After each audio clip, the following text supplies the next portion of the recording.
بس رمضان کی سب سے بڑی تیاری کیا ہے کہ اپنے دلوں کو صاف کر لو پہلے سے، کہ جس دل میں نفرت ہو، بغض ہو، کسی کے لیے غصہ ہو، کسی کے لیے کیا کیا جذبے ہوں، دل صاف کرنا۔ ہمارے گھروں میں روزانہ جھاڑو ہوتا ہے، یہاں مدرسے میں روزانہ صفائی ہوتی کہ نہیں ہوتی؟ چونکہ دنیا کی اصل گندگی ہے تو جھاڑو ہاتھ سے نہیں چھوٹ سکتا۔ حرم شریف میں دیکھا کیسے چاروں طرف خدام پھر رہے ہوتے ہیں برش لے کر، تو دل پہ غبار ایسے آتا ہے جیسے صحن میں غبار آتا ہے، دل پہ گندگی ایسے آتی ہے جیسے صحن میں آتی ہے۔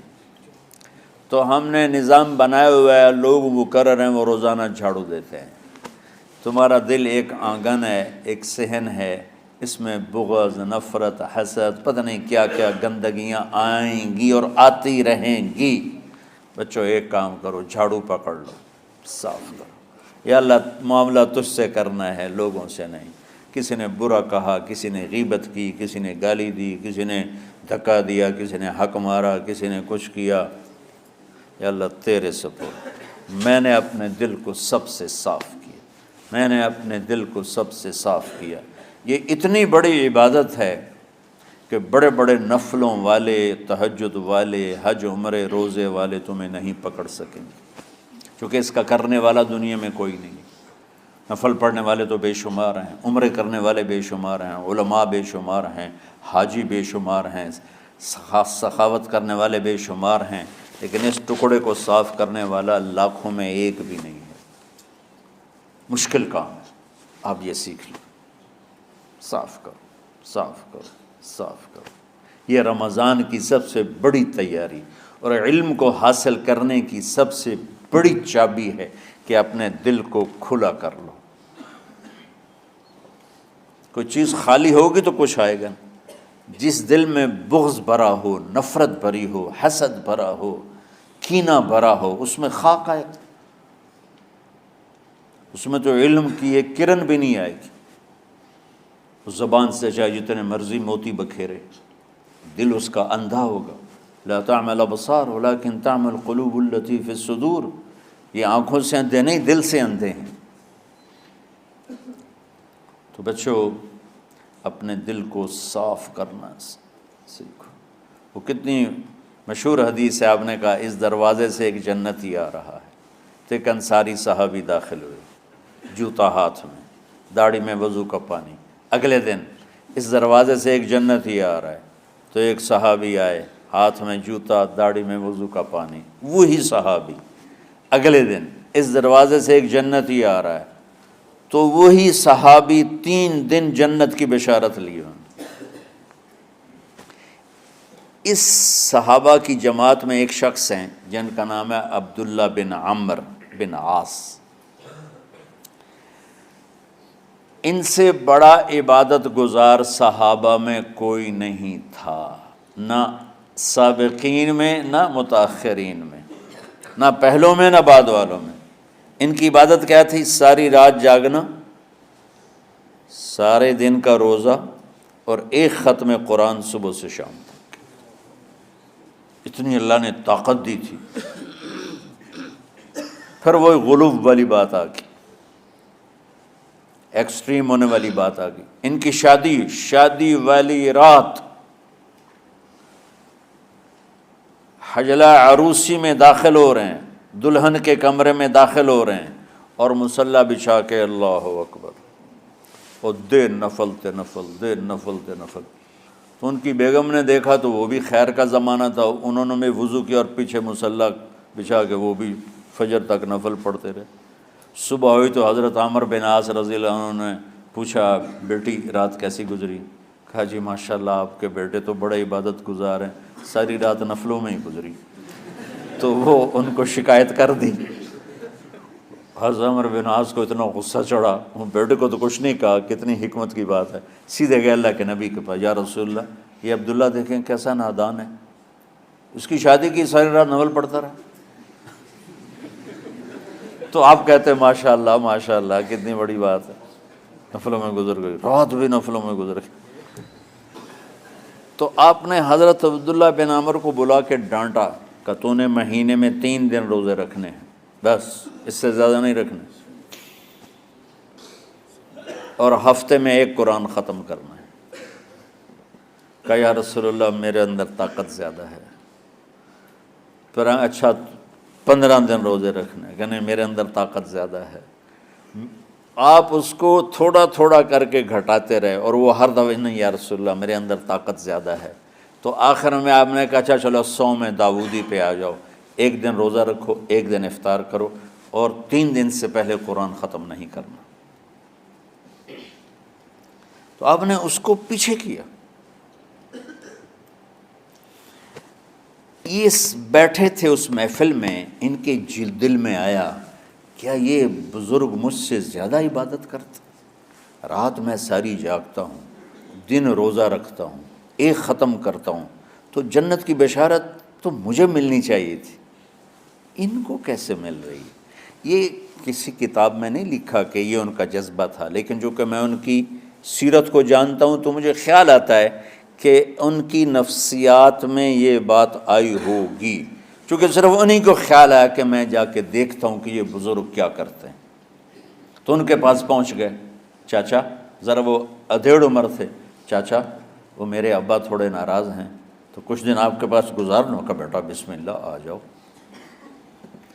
اب رات ہوتے ہی عشاء کی نماز پڑھ کے انہوں نے جلدی سے چادر اوپر لی اور یوں سراغ کر کے ان چاچا کو دیکھنے لگے ایسے کر کہ اب یہ کیا ساری رات سجدہ کرے گا، اور ساری رات روتے روتے روتے روتے مصلی گیلا ہو جائے گا، یا ساری رات رکوع کرے گا، ساری رات قیام کرے گا، ساری رات قرآن پڑھے گا، اس تصور سے یوں دیکھ رہے۔ اور وہ بزرگ صحابی تشریف لائے، سرانے پہ سر رکھا، اللہم بسمک اموت و احیا، ہو گئے۔ اب یہ دیکھ رہے ہیں ابھی اٹھیں گے، ابھی اٹھیں گے، ابھی اٹھیں گے، اٹھے نا، فجر کی اذان پہ اٹھے۔ اب یہ تو حیران پریشان ہو گئے کہ یہ کیا ہو؟ اس زمانے میں تو منافق تہجد نہیں چھوڑتے تھے ڈر کے مارے کہ پتہ نہ چل جائے ہمارے کفر کا۔ تو یہ چاچا جنت بھی لے گیا تو ستا بھی پیا کہ چلو کل دیکھوں گا۔ اگلی رات پھر چادر سر پہ کر کے اور یوں سوراخ کر کے لیٹے ہوئے اور دیکھ رہے۔ چاچا پھر تشریف لائے اور سرانے پہ سر رکھا، اللہم بسمک اموت و احیا، ہو گئے۔ فجر کی اذان پہ اٹھے، یہ اور پریشان ہو گئے کہ میرا نبی کا فرمان تو سچا ہے، اس میں تو شک بھی کفر ہے، لیکن عمل کیا ہے جس پر اس کو جنت کی بشارت ملی؟ 2 رکعت نفل بھی نہیں۔ اور آج کے دور میں تم میں سے ماشاءاللہ اکثر بچے تہجد پڑھتے ہیں کہ 1 رات اور دیکھوں گا، تیسری رات اللہم بسمک اموت و احیا، ہو گئی ساری رات۔ تو تیسری رات پھٹ پڑے عبداللہ بن عمر، کہنے لگے چاچا میری ابا سے کوئی لڑائی نہیں تھی، 3 دن میں تیرے بارے میں سنتا رہا، جنتی جنتی جنتی۔ میں دیکھنے آیا تھا کہ آپ کیا کرتے ہیں، آپ تو کچھ بھی نہیں کرتے ہو، ساری رات سوتے رہتے ہو، اب کیا کرتے ہو؟ انہوں نے کہا بیٹا یہی ہے جو تم نے دیکھا ہے۔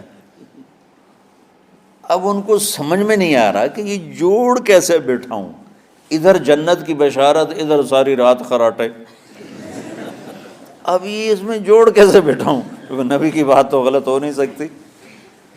تو اب وہ نا ایسے نا بڑے بے دل سے ہو کر واپس مڑے، پتہ نہیں کی چکر ہوئے گی کوئی گل۔ جب وہ دروازے تک پہنچے تو کہنے لگے بیٹا ادھر آنا، واپس آ گئے۔ کہا میں تمہیں اصل راز کی بات بتاتا ہوں۔ کہا کیا ہے کیا ہے؟ تو یہاں ہاتھ رکھا، کہا یہ جو دل ہے نا اس میں کسی انسان کی نفرت نہیں۔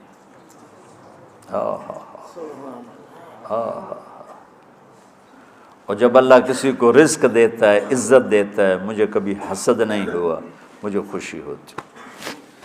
تو عبداللہ بن عمر نے کہنا تھا ہاں یہ بات ہے، نہیں، ان کا ہاذا ہوا، اچھل کے کہنے لگے ہاذا ہوا، ہاں ہاں ہاں ہاں یہی ہے یہی ہے یہی ہے۔ پھر کہنے کہ چاچا پر یہ میرے بس کا نہیں ہے، کون کرے گا یہ؟ اتنے بڑے آدمی ہو کر کہہ رہے ہیں کہ یہ میرے بس کا نہیں۔ تو بچوں، دنیا میں جنتی بننا ہے اور علم اللہ سے لینا ہے تو اسے صاف کر دو، سب کی نفرت سے۔ اس نے مجھے یہ کیوں کہا، اس نے مجھے یوں کیوں دیکھا، اس نے میرے بارے میں یوں کیوں کہا، اس نے میرے بارے میں یہ کیوں لکھا۔ جس کی تعریف ہوتی میری کتنی برائی ہوتی، صرف تعریف تو نہیں ہوتی، بھرا پڑا سوشل میڈیا مجھے گالیاں دیں۔ اللہ کے فضل سے میرے دل میں ایک ذرے کے برابر کبھی کوئی منفی جذبہ نہیں آیا، آئے تو میں دھو کے صاف کر دیتا ہوں، یا اللہ میں نے اپنے دل کو صاف کیا، میرا معاملہ تیرے ساتھ ہے، کسی کے ساتھ نہیں۔ یہی آپ رمضان کی سب سے بڑی تیاری، علم کے حاصل کرنے کا سب سے بڑا ہتھیار آپ کو یہ نہیں ہے کہ تمہیں کتابیں یاد ہو جائیں، تمہیں اشعار یاد ہو جائیں۔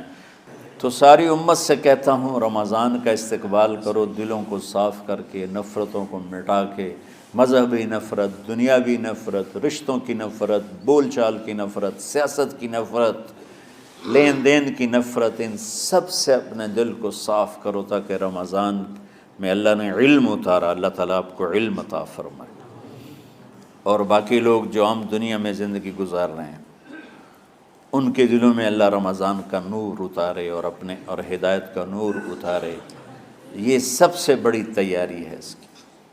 اور کسی سے گلہ ہے، غصہ ہے، ناراضگی ہے، کسی سے بولتے نہیں ہو، ابھی سے شعبان آ چکا ہے، آپ شعبان سے رمضان کی تیاری شروع فرما دیتے تھے، تو اس کی تیاری کیا ہے؟ وہ دلوں کو صاف کرو، معاف کرو، معافی مانگو، تمہارا قصور نہیں پھر بھی معافی مانگ لو، دلوں کو صاف کرو، اور اللہ سے سخاوت مانگو کہ اللہ کو سخی بھی پسند ہے اور صاف دل والا بھی پسند ہے۔